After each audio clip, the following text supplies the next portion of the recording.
ഇപ്പൊ ഏതാ ഈ ക്യാമറ ഉണക്കി ക്യാമറയിലേക്ക് നോക്കി നേരത്തെ ഇറങ്ങിയുണ്ട് രണ്ടാളും ഡ്യൂട്ടിയിൽ നിന്ന്. എന്താ വെച്ചാൽ കുറച്ച് ഷോപ്പിംഗ് ഒക്കെ ആവാമെന്ന് വിചാരിച്ചു. കമ്മലിൻ്റെ സെക്ഷനിലൊക്കെ കയറുമ്പോൾ നമുക്ക് കൺഫ്യൂഷൻ കേട്ടോ. കുറേ കാണുമ്പോൾ ഏതെടുക്കണ്ടേ. ഇതാണിപ്പോൾ ന്യൂ ട്രെൻഡി ആയിട്ട് ഓടിക്കൊണ്ടിരിക്കുന്ന കമ്മലെന്ന് പറയണു കേട്ടോ. കൊറിയൻ ടൈപ്പാണ് പോലും. സ്റ്റെയർ കയറി മേലെത്തിയപ്പോണ്ട് ചെരുപ്പുകളുടെ ഒരു കൂട്ടം. അയ്യോ എന്ത് മേടിക്കും. ഒരുപാട് കാണുമ്പോൾ കണ്ണിനൊരു ഇതെന്നൊക്കെ പറയില്ലേ, അതേപോലെ എന്തെടുക്കണം എന്നൊക്കെ ഒരു കൺഫ്യൂഷൻ. ഇഷ്ടം പോലെ ചെരുപ്പിൻ്റെ കളക്ഷൻ ഉണ്ടായിരുന്നു അവിടെ. എന്നാലും ഞാൻ ഈ ടൈപ്പ് ചെരുപ്പ് എടുക്കാൻ വേണ്ടിയിട്ട് വന്നിട്ടോ. നമുക്ക് ഡെയിലി യൂസിന് പറ്റുന്ന നോർമലായിട്ടുള്ള ഒരു എന്താ പറയുക, ഒരു വെറൈറ്റി ടൈപ്പ് എന്നുള്ള രീതിക്ക് അതെടുക്കാനാണ് വന്നത്. ബാഗിൻ്റെ ഒരുപാട് കളക്ഷൻസ് ഉണ്ട് കേട്ടോ ഇവിടെ. നമുക്ക് 1 സൈഡും അല്ലെങ്കിൽ 2 സൈഡൊക്കെ ആയിട്ടുള്ള നല്ല ട്രെൻഡി ആയിട്ടുള്ള നല്ല ഭംഗിയുണ്ട് അല്ലേ, ഒരു നൈസായിട്ടുള്ള.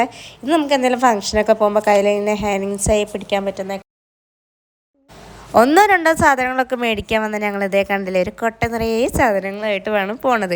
കാണുമ്പോൾ നമുക്ക് അത് വേണം ഇത് വേണം എന്നൊക്കെ ഒന്നിങ്ങനെ ഈ ഒരു മറ്റേ ഒരു ഭ്രാന്തിയെ പോലെയൊക്കെ ഇതായി എന്നൊക്കെ പറയില്ലേ, അതേപോലെ നമുക്ക് കാണുമ്പോൾ എന്തൊക്കെയാണ് വേണ്ടതെന്നുള്ള കൺഫ്യൂഷനാണ്. സാധനമൊക്കെ മേടിച്ച് അങ്ങനെ വീട്ടിലൊക്കെ എത്തി ഗൈസ്. എന്താ അല്ലേ.